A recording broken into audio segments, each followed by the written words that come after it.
안녕하세요. 대단히 반갑습니다. 대망으로 바라본 전국시대 16. 우에스기 겐신.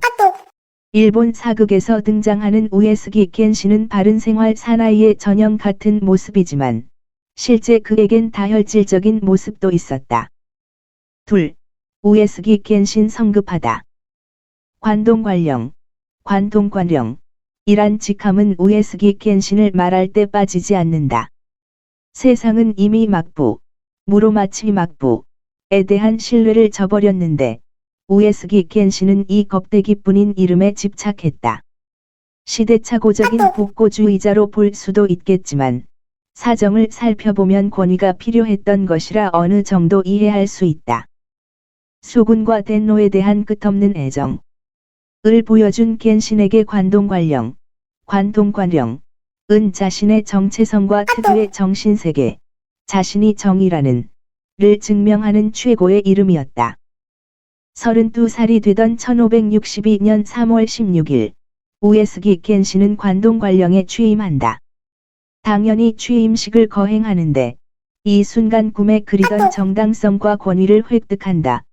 혼자만의 생각일 수도 있겠지만 취임식을 구경 온 수많은 백성과 취임식에 참여하러 온 관동의 수많은 무장 앞에서 겐신은 자신의 정당성을 뽐낼 수 있게 됐다.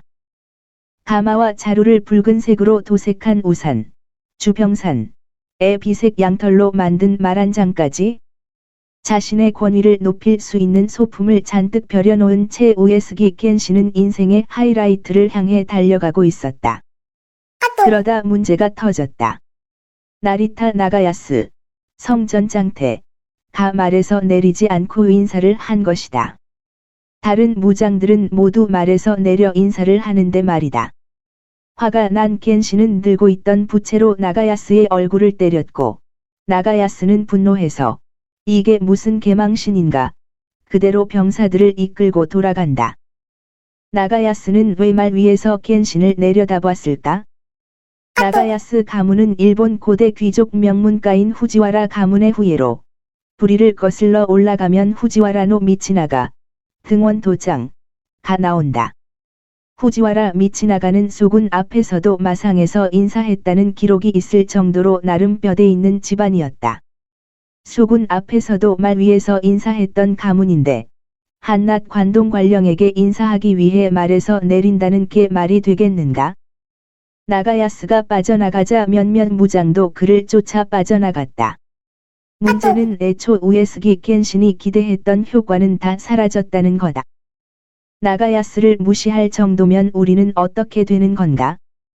가뜩이나 자유분방한 관동의 무사들이다. 우에스기 겐신에게 반감을 가질 수밖에 없었다. 이는 이후 우에스기의 발목을 잡는다. 우에스기의 성급함과 돌발 행동은 여기서 그치지 않는다. 1556년에는 출가소동을 벌였다. 전국시대 영주들이 불가에 귀의하는 건 흔한 일이었다. 제가 출가 집에 머물러 있으면서도 출가한 승려처럼 세속을 떠나는 일 하여 불도를 닦았다.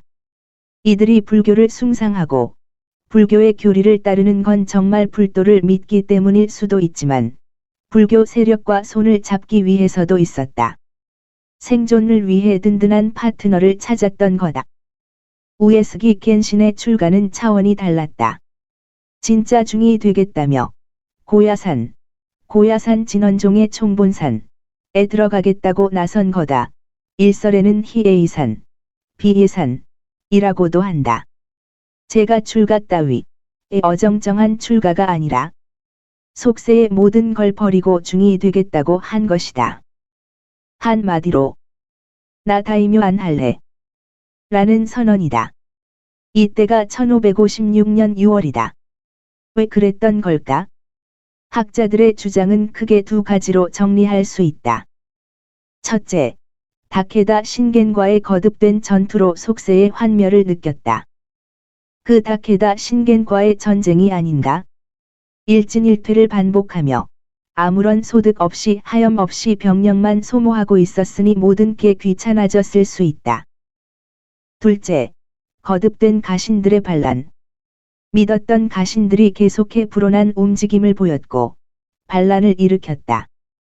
이 사건 이후에도 혼조 시게나가가 모반을 일으키고 이코이키, 간단히 말해서 일양종 신도들이 반란을 일으켰다.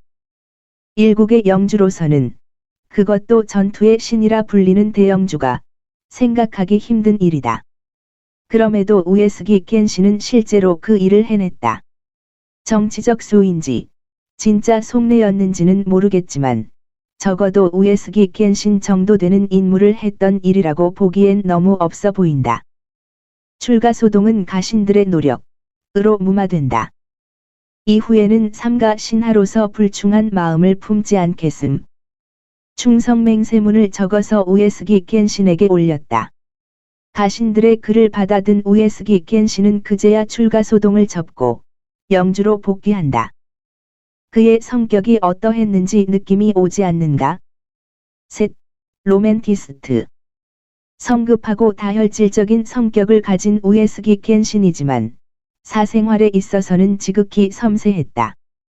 화가 일본의 전통적인 정형시에 능통했는데 애정 노래를 좋아했다.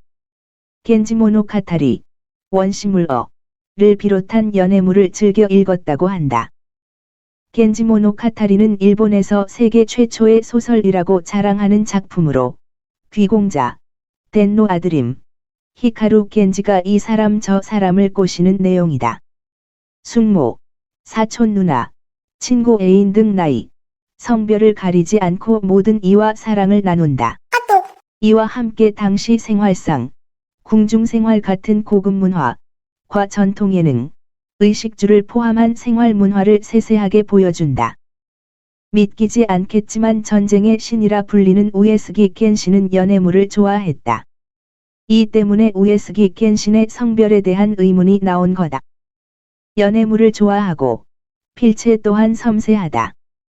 와카를 지을 때의 섬세한 감수성은 남자의 것이 아니다. 생애불범, 생애부범이라며 평생 여자를 가까이 하지 않은 인물이 연애물을 좋아했다니 모태솔로가 책으로 연애를 공부한 셈이다. 일종의 대리만족이라고 해야 할까? 어쨌든 의외의 모습을 가진 게 바로 우에스기 켄신이다.